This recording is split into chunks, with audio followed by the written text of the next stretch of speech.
So this show is about giving you your flowers, man. Like, I've seen where you came from. I've seen your growth. But you doing this, coach. You ain't doing this. So in a perfect world, you keep elevating, you get yourself to the next level. That may mean coaching on a college level. If you had your pick, you got a PWI, HBCU. Where you going, coach? What you doing? What we doing, coach? I'm gonna be honest with you. Everything's equal, but you know what you know. I'm gonna be a 1,000 with you. Show me the money. Friends with it. You go with it. Now, let me say this. I promise you, like, you know, because that's what, because T-Wigs know that's where I do want to go. I want to get to the next level, however that looks. But I would never turn down an HBCU deal, though. You know what I mean? So even if it is HBCU and PWI, you know, whoever offers, and then of course, like I said, I'm gonna show me the money. But at the same token, you know, if it's the right situation, and I have the right support. And here's the thing that you guys probably don't know.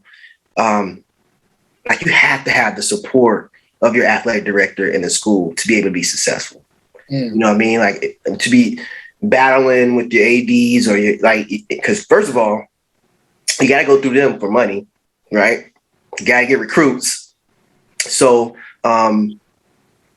and just learning that, because I thought it was just like, hey, I'm a coach and but no, man, just kind of sitting under my coach who, when I was assistant, and just learning things and kind of gravitating to certain things, it's just like, oh man, you got to build relationships with your own athletic director and your own president of the school.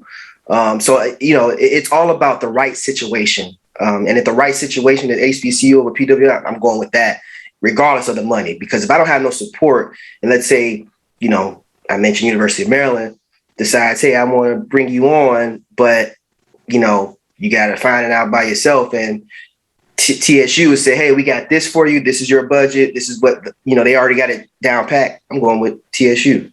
And because that's just, you know, because if you're going to University of Maryland, you're just setting yourself up for failure, and the money ain't going to buy you happiness like that.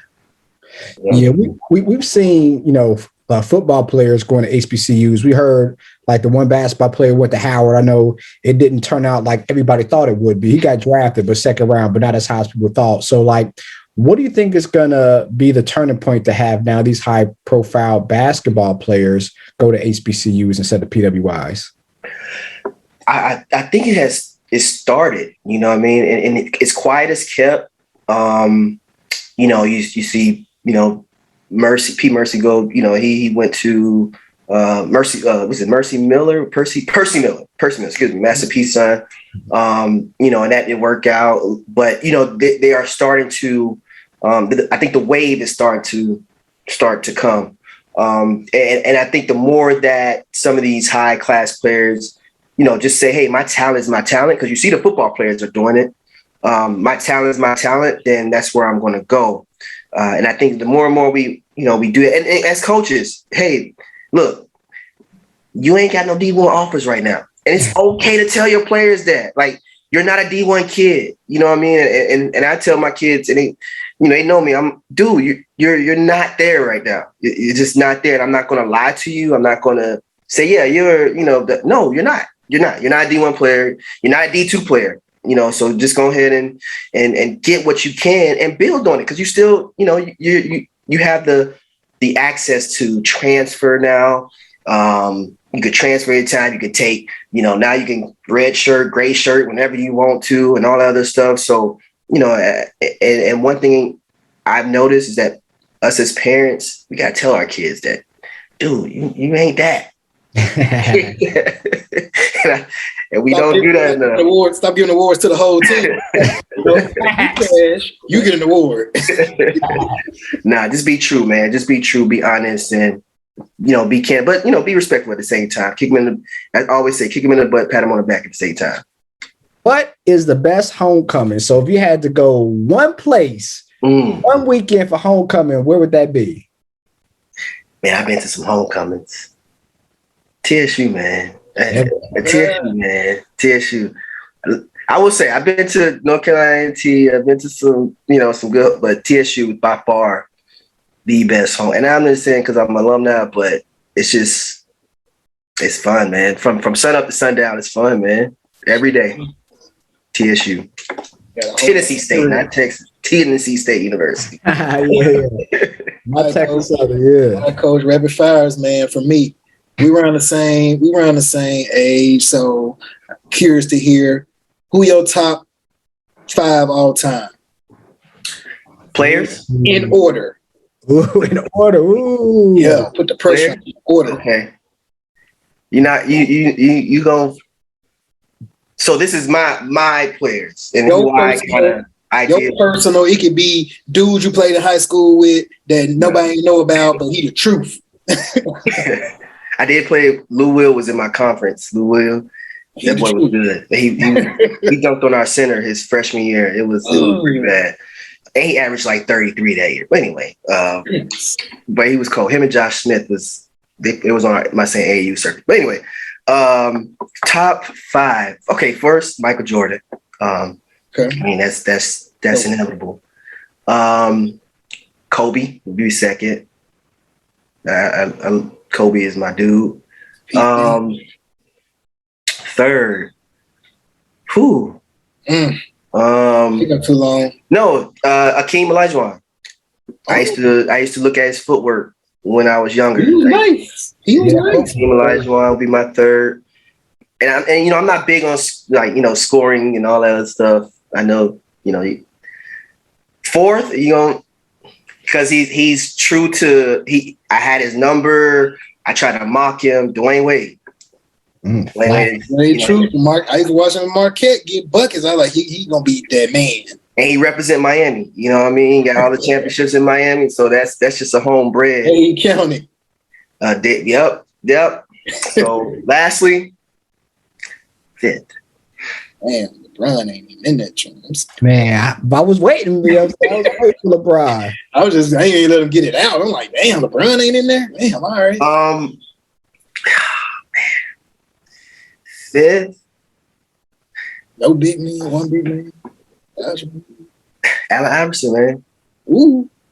I mean, I like LeBron, but come on, bro. I like LeBron. Here's my thing. When I think about these players, I just think about who I watch to develop my game. I watch Olajuwon for footwork. I watch for D-Wade just as a guard, a small guard, finishing at the basket. Allen Iverson, he was just my type of player. Like he played quick. He played like me, or I played like him. I know he played like me. I play like him. And, with Jordan and Kobe, everybody wanted to be Jordan. And I just loved Kobe. That was like one of my first pair of shoes with Kobe with it's like the spider looking shoes that he had like little black and white joints. Crazy Eights. Those are like my hooping shoes. Yep. My Crazy Eights was like one of my first pair of hooping shoes. So,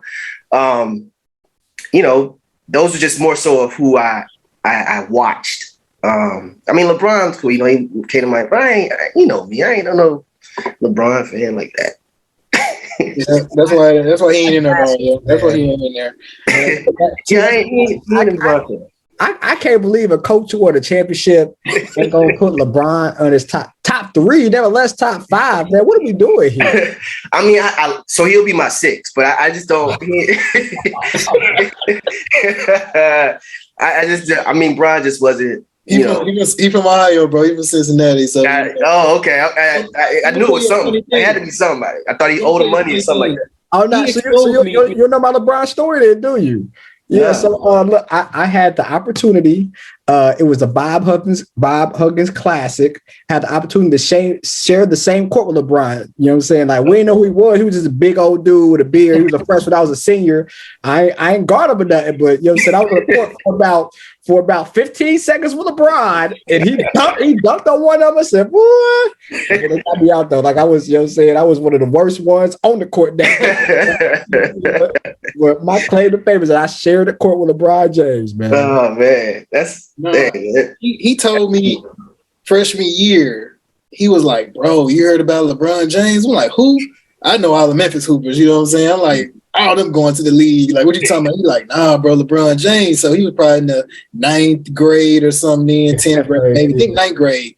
You know, I was like, I'm going to check him out. You know, I see this big dude, long shorts. He got the tattoos covered up the little things. I'm like, what's that about? You know, he Catholic school, he had a couple of tattoos. Okay. Right. And after I started catching on to him, I was like, oh, he next thing, bro. I was like, he next level. Like, the way I feel about LeBron now, people say what they want about his play, about him not being a dog. I never forget the All-Star game when Kobe, like, gave him the ball and was like, do your thing. He passed it back. Kobe like, bro, like, go crazy. So he ain't the dog. He a Magic Johnson type player.